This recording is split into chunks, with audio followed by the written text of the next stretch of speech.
आहे. शरद पवार यांना शह देण्यासाठी भले भले मोठमोठे राजकारणी यांनी प्रयत्न केला, परंतु त्यांना शह देण्यात ते अयशस्वी ठरले. जवळपास शरद पवार यांच्या 60 वर्षाच्या राजकारणात अगदी लास्टच्या स्टेज म्हणजे मागच्या 5 वर्षापासून अमित शहा आणि बीजेपी आणि यांच्याकडनं शरद पवार यांना सत्तेपासून लांब ठेवण्यासाठी म्हणजे शह देण्यासाठी प्रयत्न झाला आणि त्यात ते काही अंशी सक्सेसही झाले. 2.5 वर्षानंतर जेव्हा म्हणजे अजित पवार पुन्हा भाजपमध्ये आले त्यावेळेसही बोलण्यात आलं की शरद पवार यांचीच चाल आहे आणि शेवटी पवार कुटुंब हे सत्तेमधनं बाहेर ठेवता येईल असं वाटत नव्हतं. पवार कुटुंब हे एकत्र होतं 2022 पर्यंत, ज्या वेळेस अजित पवार यांनी पक्ष म्हणजे गटनेता ते होते आणि त्यांनी ज्यावेळेस भाजप सोबत गट फोडून राष्ट्रवादी काँग्रेस पक्ष हा फोडून भाजप सोबत युती करून मुख्यमंत्री उपमुख्यमंत्री पदाची शपथ घेतली, त्यावेळेस शरद पवार हा म्हणजे पवार कुटुंब एकत्र होतं. परंतु त्यानंतर जेव्हा अजित पवार यांचं आता अकाली निधन झालं आणि त्यानंतर एकच चर्चा पुढे आली होती, त्यालाही शरद पवार यांचाच डाव समजला गेला होता. आपण बोलतोय म्हणजे सर्वप्रथम म्हणजे शरद पवार यांचं त्याबद्दल कौतुकही केलं पाहिजे की त्यांनी पूर्ण महाराष्ट्र शांत ठेवला. ज्या वेळेस अजित पवार यांच्या मृत्यूची खबर आली त्यावेळेस त्यांनी हा अपघात आहे की घातपात यावर एक भाष्य केलं आणि त्यामध्ये त्यांनी म्हटलं की हा अपघात आहे, कारण ज्यावेळेस घातपात होऊ शकतो अशा पद्धतीने ज्यावेळेस बारामतीमधनं जर उद्रेक झाला असता तर निश्चितच महाराष्ट्रभर पूर्णपणे त्याचा वणवा पेटला असता. काँग्रेस पक्षाच्या राष्ट्रवादी काँग्रेस पक्षाच्या अजित पवार गटाला आणि इव्हन महाराष्ट्राला पूर्णपणे शांत करण्याचं काम शरद पवार यांनी त्यावेळेस केलं. आणि त्याच नंतर ज्यावेळेस अजित पवार यांचा आता वारसा काय होणार, कुठं कसं चालणार ते चालू असतानाच शरद पवार गटाकडनं विलिनीकरणाची चर्चा ही अजित पवार यांच्यासोबत झालेली आणि त्यानुसार वेगवेगळे कयास जे चर्चा आल्या होत्या त्या त्यांच्या पुढे मांडण्यात आल्या, महाराष्ट्रासमोर आल्या. परंतु त्यावेळेस हेच प्रश्न पडला होता की पार्थ पवार, जय पवार असू द्या किंवा सुनेत्राताई पवार असू द्या, हे या गोष्टींना कसे हँडल करणार. शेवटी जो अजित पवार यांनी निर्णय घेतला होता बाहेर पडण्याचा तो काहीतरी विचार करूनच घेतला असणार आणि तो विचार पुढे नेण्यासाठीच सुनेत्राताई पवार आता कसं डील करणार. कारण राष्ट्रवादी काँग्रेस पक्षात एक फळी होती, फळी म्हणजे तटकरे असू द्या, प्रफुल्ल पटेल असू द्या, छगन भुजबळ असू द्या, धनंजय मुंडे असू द्या, कारण काही प्रमुख नेते हे सुद्धा पार्टीमध्ये पुन्हा आपलं वर्चस्व ठेवण्यासाठी प्रयत्न करू शकतात.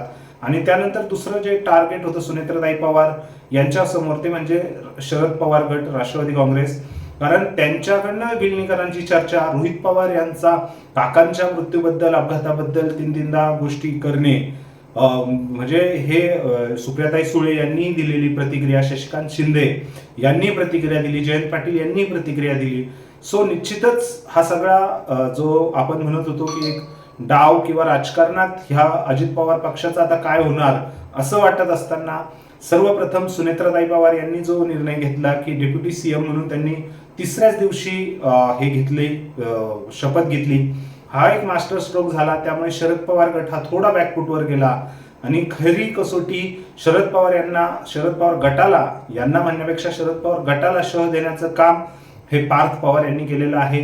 पार्थ पवार यांनी ज्यावेळेस म्हणजे नोवेअर कुठेही माहित नव्हतं की पार्थ पवार यांची एंट्री राजकारणात होईल, परंतु अत्यंत गोपनीयतेने आणि त्यांनी ज्यावेळेस अजित पवार यांचा मृत्यू झाला जवळजवळ महिनाभर त्यांनी कसलीही चर्चा केली नाही, कसलीही कुठेही बैठक घेतली नाही, परंतु त्यांनी राज्यसभेसाठी आपला फॉर्म भरला राष्ट्रवादी काँग्रेस अजित पवार गटाच्या कोटातनं आणि ते म्हणजे राज्यसभेवर बिनविरोध निवडूनही आलेले आहे.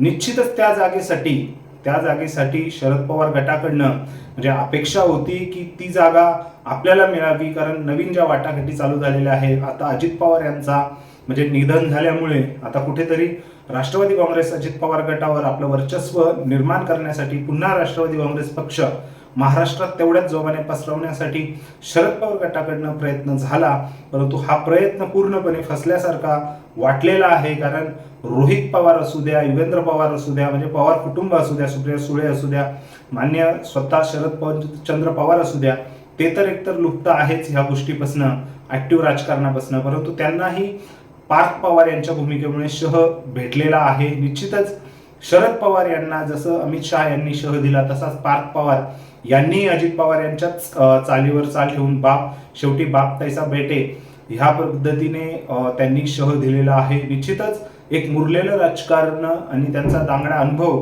हा आपल्याला पार्थ पवार यांच्यामध्ये दिसतोय. सुनेत्राताई पवार ह्या तर आपण मागच बोललो होतो, ह्या तर दिसत आहेत, कारण त्यांचाही चळवळीमध्ये पहिल्यापासून सहभाग आहे.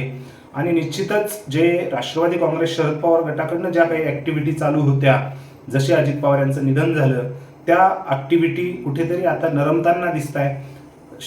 रोहित पवार हे मात्र अजूनही त्यांचा घातपात झालेला आहे अजित पवार यांचा, याच्यावर ते ठाम आहेत, वेगवेगळ्या प्रेस कॉन्फरन्स घेऊन ते पुरावे देत आहेत.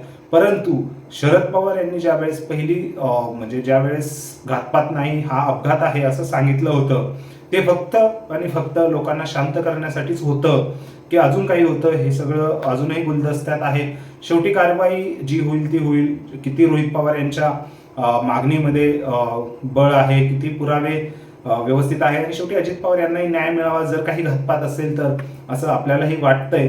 परंतु निश्चितच पार्थ पवार यांनी यांच्यावरही टीका झाली होती भरपूर, आपणही केली होती की पार्थ पवार कुठे काही बोलत नाहीये, त्यांचे वडील वारलेले आहेत तरीही ते काही मीडियासमोर बोलत नाही, तपास करा. शेवटी स्टंटबाजी करणं आणि गुपचूप काम करणं यामध्येही फरक आहे. पार्थ पवार मला त्याबद्दलच वाटतायत की अजित पवार यांचे खरंच ते वारसा पुढे चालवणार आहे, कारण संयम त्यांनी ज्या पद्धतीने ही गोष्ट त्यांनी हँडल केली, एकदम अतिशय संयमाने त्यांनी काम केलेलं आहे, संयम ठेवला. महिनाभर एवढा बोंबाबोंब होत असताना त्यांनी आपला ऍक्टिव्ह जे मीडिया समोर येऊन, कारण काय होतं शेवटी पॉझिटिव्ह निगेटिव्ह हे मीडिया ठरवत असते आणि लोकांपुढे मांडत असते, आणि लोकांचा ग्रह तसा निर्माण होतो. परंतु तो ग्रह हा ऑलरेडी पार्थ पवार यांनी ओळखल्यामुळे निश्चितच कुठेतरी आता त्याला ताबा बसलेला आहे, आणि ते एक संयमी म्हणून निश्चितच लोकसभेत काम करतील राज्यसभे थ्रू. सुनेत्राताई पवार यांनी आता कामकाज चालू केलेली आहे, जनता दरबार त्यांनी कंटिन्यू चालू ठेवलेला आहे. जो अजित पवार यांचा काम करण्याचा वारसा होता, तो वारसा निश्चितच सुनेत्राताई पवार आणि पार्थ पवार हे सांभाळताय, ते जपतीलही. आणि आपल्या वडिलांप्रमाणेच राष्ट्रवादी काँग्रेस पक्ष अजित पवार हा गट जो निर्माण झालेला होता अजित पवार यांच्या हयातीत असताना त्यांनी स्वतःहून तो केलेला, तो निश्चितच पुढे चालू ठेवतील हेच आपल्याला वाटतंय. आणि पार्थ पवार हे भविष्यात आजही अजूनही सांगतोय, त्यांच्या या जे महिन्याभरात एवढी झालं जे आपण बघतोय त्यांच्या संयमाचं, त्यावरून निश्चितच असं वाटतंय अजित पवार यांचा पुत्रच त्यांची गादी पुढे चालवणार. आपल्याला अलीकडच्या अजून 5-10 वर्षात नक्कीच कळेल. तुमचे विचार काय आहेत या गोष्टीबद्दल ते कमेंट सेक्शनमध्ये कमेंट करून नक्की व्यक्त करा. व्हिडिओ आवडला असल्यास लाईक करा आणि आपल्या चॅनलला सबस्क्राईब करून राहायला विसरू नका. भेटूया पुढच्या व्हिडिओमध्ये. तोपर्यंत जय महाराष्ट्र.